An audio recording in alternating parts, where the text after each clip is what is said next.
का हर व्यक्ति गुरु दीक्षा लेने का अधिकार है, ये हमने बारीकी से पढ़ा है। चारों वर्णों का व्यक्ति भगवान के मंत्र को जपने का अधिकार है, बस शुद्धता का, पवित्रता का वो ध्यान रखे।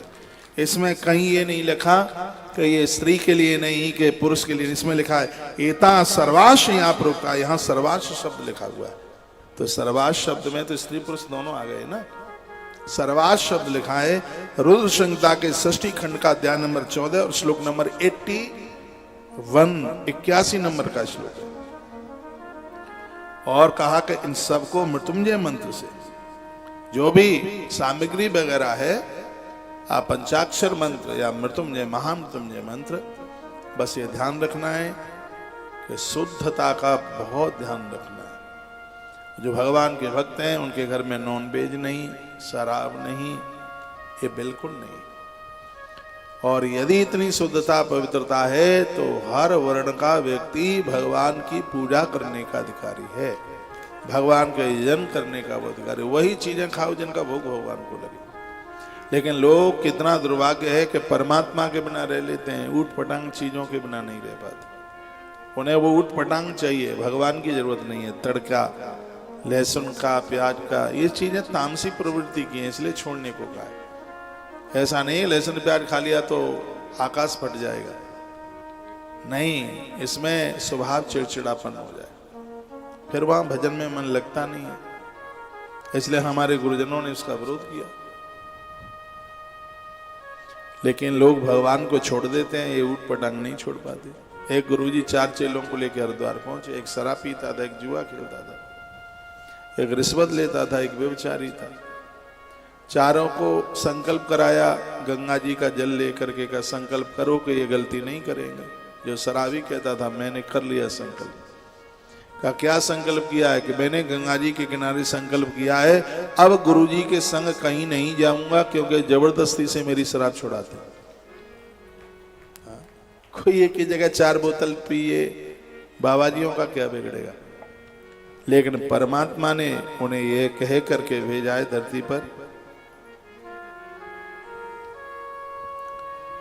कि लोगों को समझाना, उनको बताना कि ईश्वर के बिना कोई गति नहीं है। सच में ईश्वर के बिना कोई गति नहीं। बहुत पवित्र बन करके, पवित्र लहसुन प्याज न लेंगे इससे ही नहीं बनते हैं पवित्र।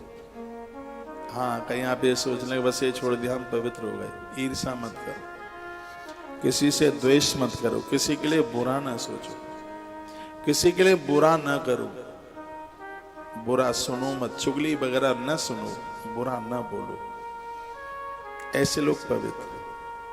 शरीर को सेवा से पवित्र करो, मन को भजन से पवित्र करो और धन को दीनों की सेवा करने से पवित्र करो। तन पवित्र सेवा किए। घर में बुजुर्ग हैं, खूब सेवा करो उनकी।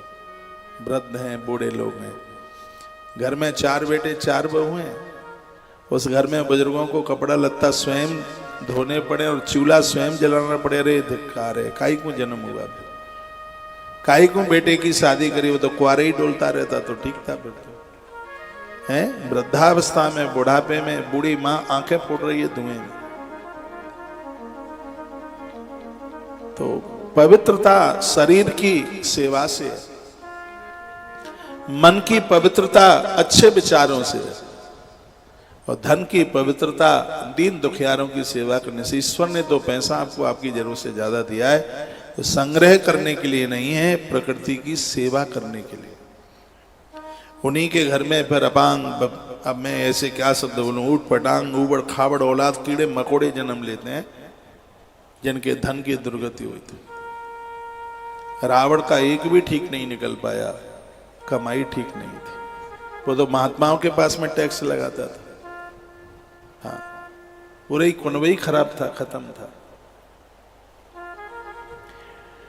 तो हमारे किए गए कर्म ही हमारा परिणाम है। आप किसी को दोष नहीं देंगे कि बेटा ऐसा है, बिटिया ऐसी है, ये ऐसा है, वो वैसा है।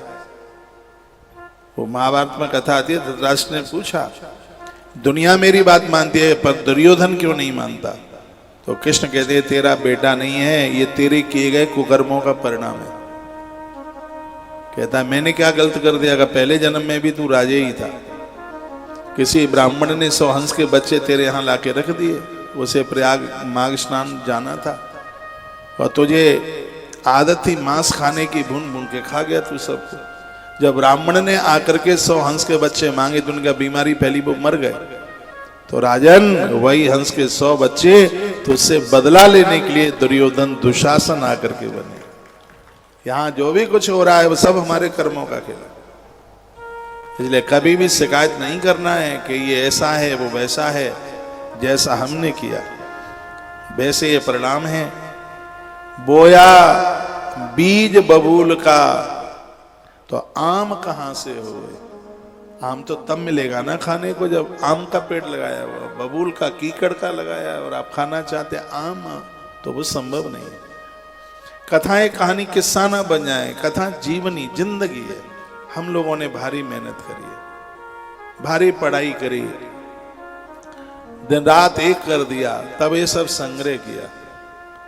आपको तो एक जगह बैठ करके चीजें सब मिल जाती हैं। हमने 50 क्विंटल किताबें खरीद, 50 क्विंटल का मतलब 125 मन, 50 क्विंटल किताबें पढ़ी होंगी, तब ये सब चीज, ये संग्रह, ये सब हुआ, ये तब सब इकट्ठा हुआ, सब छोड़ा। अब त्यागने के लिए प्राण है और कुछ भी नहीं है। तब ये सब इकट्ठा हुआ है, तब इस पवित्र जगह से ये चीजें आपको परोसी जा रही हैं, आपको कही जा रही है। इसका कोई सूत्र हृदय में आप रख लेंगे, ये वाणी परमात्मा की है, इसके वक्ता तो स्वयं भगवान महादेव है, इसमें हमारा कुछ नहीं है। और शिव की वाणी कभी झूठी नहीं हो सकती। यदि इन सूत्रों को आप रख लेंगे, जीवन कृतकृत हो जाए। आज आप युवा हैं, आज आप परिवार के साथ हैं, जब मरघट पर पहुंचेंगे, जलाई जाएगी अर्थी, दो दो करता हुआ शरीर जल जाएगा, यहां से ऊपर तक जाएंगे तो सिर्फ हमारे पाप और पुण्य, यही जिस पत्नी के साथ या जिस पति के साथ जीवन भर रहे, इनमें से एक भी संग नहीं जाएगा। जिन बच्चों के साथ जीवन भर रहे, धर्मराज युधिष्ठिर ऊपर की यात्रा कर रहे थे, ऊपर पहुंचे तो एक स्वान संग में गया, उन्हें रोक दिया गया, अंदर नहीं जा सकते। कहा क्यों? इस स्वान को लेके आए, नीचे मृत्यु लोग छोड़ के आओ। ऐसे नहीं मैं छोड़ सकता, हाँ ये तो मैं अपने संग लेके आया हूं। इतना कहा तो स्वान में से धर्मदेव प्रकट हो गए। उन्होंने कहा युधिष्ठिर, द्रौपदी जैसी पत्नी, हस्तिनापुर जैसा राज्य, गदाधर भीम जैसा भाई और गांडीवधारी अर्जुन जैसा भ्राता तुम्हारे संग नहीं आया, तुम्हारे साथ सिर्फ और सिर्फ तुम्हारा धर्म संग चल कर गया है। हमारे और आपके साथ हमारे पुण्य जाएंगे। ये मोह है, यहाँ लगता है ये कर दे, ये कर दे, आपने जिंदगी भर तो किया, कितना और करेंगे।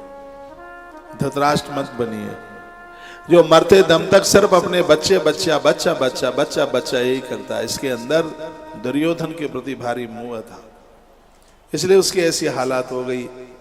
हाँ करने का समय है। आपने किया, बच्चों को 4 बच्चे हैं, 1 मकान देना ये आपका धर्म है, 40 प्लॉट देना ये कोई धर्म नहीं है। आप तो कहते हैं बच्चों को ये भी दे दें, ये भी दे दें, इनको आप अकर्मण्य बना रहे।